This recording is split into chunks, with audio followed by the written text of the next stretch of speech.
Hi, and thanks for joining me again.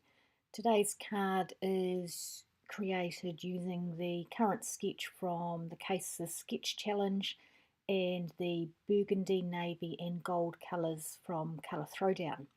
So I started with a panel of Bristol Smooth cardstock, and I'm very heavily and roughly inking it up with some Simon Says stamp inks in Schoolhouse Red and Merlot, just to get a bit of an ombre look going on. I don't really care what the inking looks like because I'm going to be covering most of it up with um, with a with a gold embossed background stem.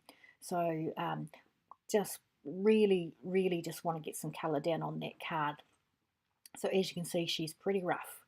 Now I'm just positioning the background stamp onto the Misty Door and inking it up with Versamark, and I shut the door before I quickly realised that I haven't prepped um, my panel. So I quickly rub that over with the embossing buddy and then ink up with the Versamark ink and background stamp. So now I'm going to add some Simon Says Stamp Gold embossing powder, and I have to say I get it everywhere, um, but I clean it all up and put it back in the container when I'm finished. But yeah, you can see I've scooped that little bit up out the side, don't want to waste any. Put the lid back on, and I'll wipe my glass mat before I emboss it because I don't want to actually emboss onto the glass mat and get any stuck to it. So I'm embossing that. It comes up looking beautiful. This kaleidoscope background stamp is just gorgeous, and this is its first outing in my house. So now I'm taking a rounded rectangle infinity die from Hero Arts, and I'm just positioning that to get the best ombre look on that panel, and I'll tape that down and then run that through my die cutting machine.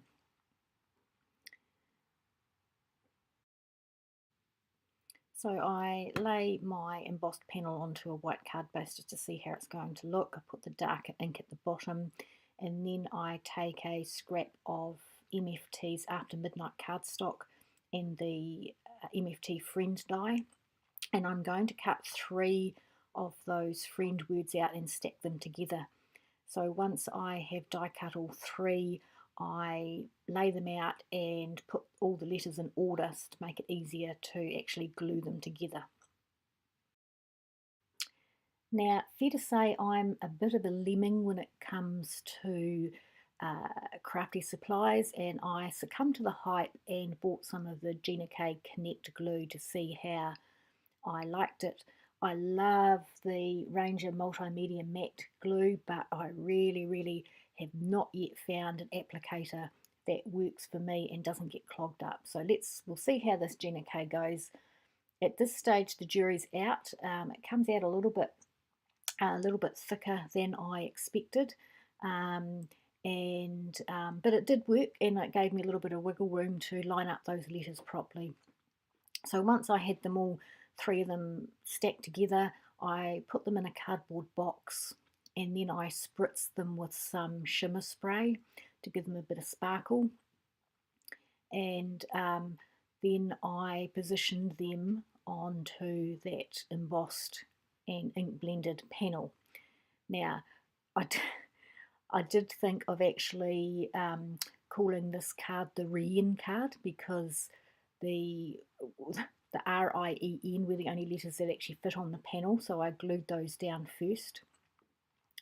And I think if my schoolgirl French serves me well, I think Rien means nothing. So this is the nothing card, people. Um, but I added some of the glue into where the letters would sit and glued each letter down onto that embossed panel before I adhered it to the card base. That way I had the bulk of the letters in place, and then I could just add the F and the D, which overlapped the end of the embossed panel and adhered to both the embossing and the card base. So there's my Rien card. And I'll use some more of that Connect glue to adhere that to the card base. I centered that in the middle, and then I bring back my negative die cut, which I use for my template, put that back in place, and then add the F and the D.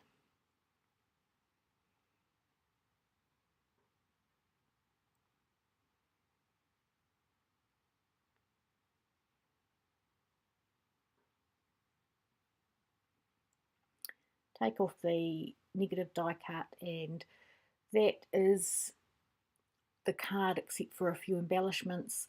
So to embellish it, I got some Studio Cartier sparkling crystals. I just wanted something unobtrusive, just to add a little bit of interest, because there's so much going on in that embossed background. So the I positioned the crystals onto the card in my usual manner, which is a couple to the bottom right of the sentiment, a couple to the top left of the sentiment, and sticking with odd numbers. Now, my, what do you call those things, jewel picker has lost its stick. So frustrating. So I threw that away in disgust, tried to use my fingers, but trying to flip those tiny little crystals over was proving a challenge. So I actually pulled out my old Quick Sticks tool, which still works a treat, even though the little sticky end is all distorted and blobby now, but it works, and it works better than the jewel picker. So I'm going to probably start using that again.